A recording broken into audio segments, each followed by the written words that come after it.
परी 2025 में आई हुई परीक्षा जिसमें विज्ञान के 8 से 10 क्वेश्चन आते हैं पर ईयर, उसको अपन अध्ययन करेंगे।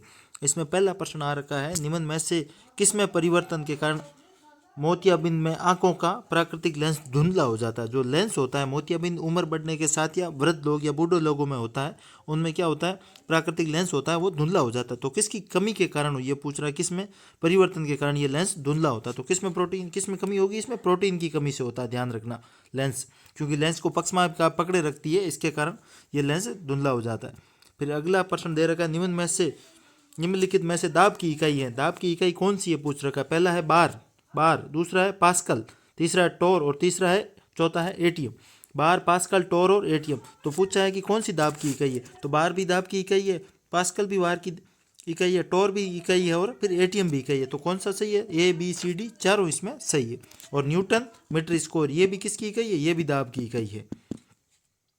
फिर अगला है कि चौथी पीढ़ी का जैव ईंधन प्राप्त होता है आनुवांशिक रूप से संशोधित। जो चौथी पीढ़ी मतलब आने वाली जनरेशन की चौथी पीढ़ी का जो जैव ईंधन के रूप में संशोधित होगा वो किससे प्राप्त होता है, तो कोई किसके होता है, शैवाल के रूप में प्राप्त होता है। कहाँ से, शैवाल से, स्पाइरुला या वैसे शैवाल के रूप में ये बात कर रहा है।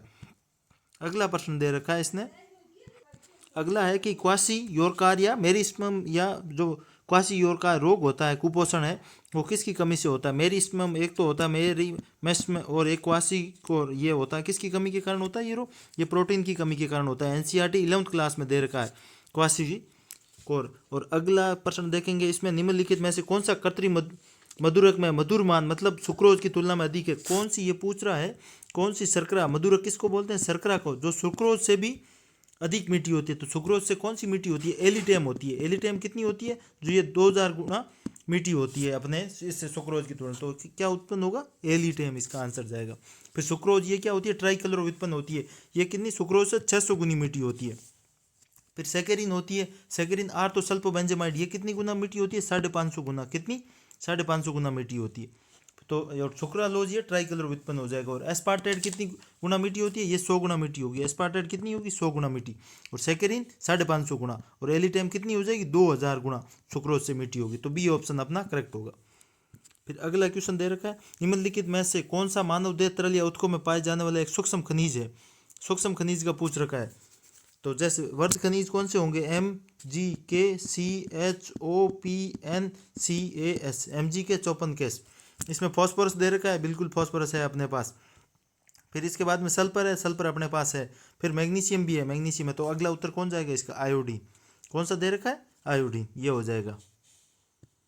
फिर पूछ रखा है ना देह तरल में जो सूक्ष्म रूप से, ये ट्रिक होती है, MgKCHOPN 54 केस, ये हो जाएगा। तो ये अपनी ट्रिक हो जाएगी, ठीक है। फिर अगला क्वेश्चन देखो, रोगवाहक जीवाणुजनित मतलब रोग या फिर उससे हो रखा है, जैसे रोगवाहक जीवाणुजनित रोग, रोगाणु के प्रकार में गलत समुच्चय का चयन कीजिए, मतलब गलत चुनना। जैसे एडीज है तो एडीज डेंगू विषाणु दे रखा है, बिल्कुल सही है, एडीज होता है डेंगू विषाणु। मलेरिया, एनाफिलीज मलेरिया और परजीवी, ये भी बिल्कुल सही है। क्यूलेक्स लिम्फेटिक फाइलेरियसिस परजीवी, बिल्कुल सही है। जो क्यूलेक्स मच्छर होता है जो लिम्फेटिक होता है या मतलब पैर को जैसे बड़ा कर देता है, हाथी पांव जैसा रोग हो जाता है वैसे। फिर एडिस चिकनगुनिया और जीवाणु, जीवाणु नहीं होगा यहाँ पे, क्या आएगा, वायरस या विषाणु आएगा, ये अपना गलत हो जाएगा। क्योंकि क्या होता है, एडिस से डेंगू और चिकनगुनिया दोनों होते हैं और दोनों में क्या आता है, जीवाणु आता है, बिल्कुल यहाँ पे विषाणु आएगा, यहाँ पे जीवाणु रखा है। तो इसका सही ऑप्शन हो जाएगा पहला। अगला क्वेश्चन है, ICMR में बॉम्बे द्वारा विकसित भारत का पहला नैनो सेल्यूलोज किससे विकसित किया गया था। तो ये कपास से, ध्यान रखना, किससे निकाला गया, कपास से। कपास में सेल्यूलोज ही होता है सबसे ज़्यादा, तो कपास से निर्मित किया गया।